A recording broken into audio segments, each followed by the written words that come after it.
Hey super swing traders, I hope you're doing good. Today we're going to take a look at some charts and see where we can identify supply and demand order flow and trade it for income. Let's take a look at the USDNOK and see where we can identify levels. On the monthly, we have a clear uptrend. We can draw this line uptrend here, and we have a level of supply up here that's been tested too many times. 1, 2, 3, 4, 5, 6, 7. So many times, and every time it penetrated, it's going deeper and deeper, and now it looks like it's going to break out.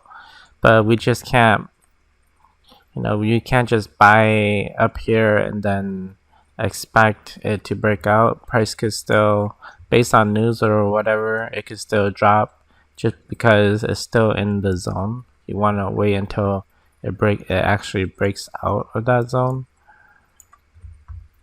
before going long. So you want to see it do this, and then this would be your level of demand, and then you want to see price break there, and then you go up, and then you want to then it'll go up.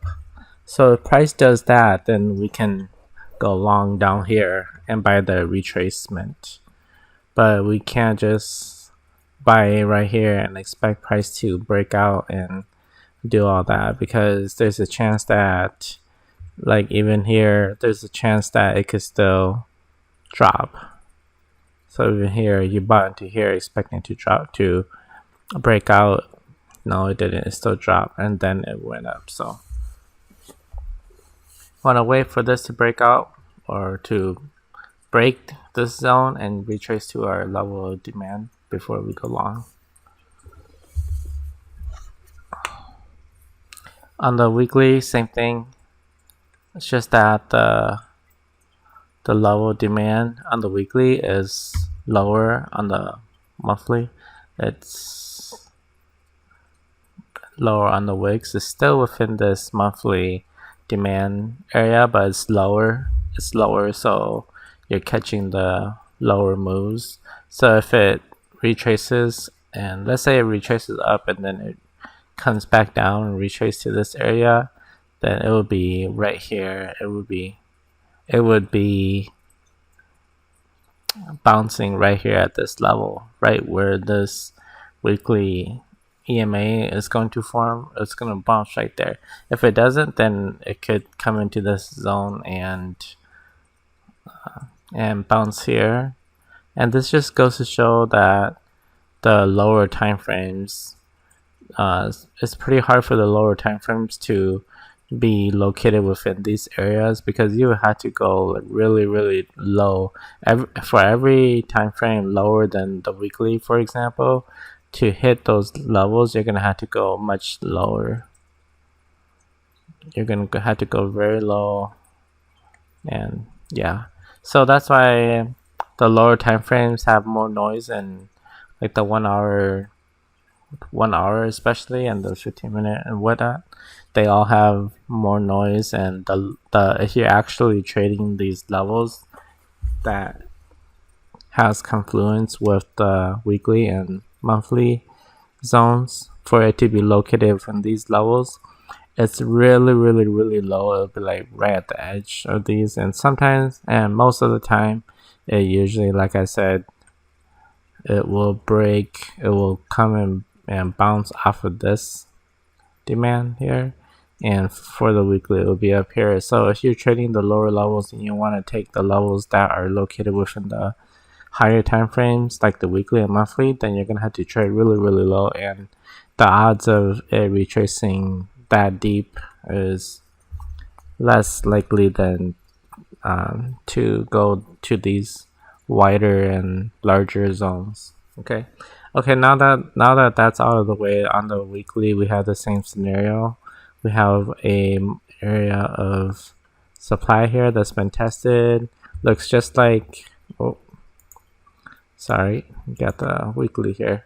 So we got the level of supply up here that, depending on how you draw, if you want to take this, it's about to be tested, but then now but then now it's rallying and going to break it. So if it breaks it, like I said with the monthly, if it breaks it, we want to go long down here because this is a very crucial area that has broken into this supply zone. On the daily, most likely the same thing.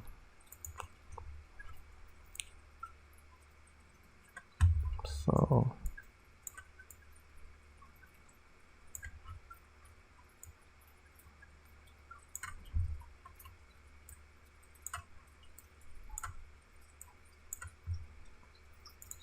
we draw this area of supply on the daily,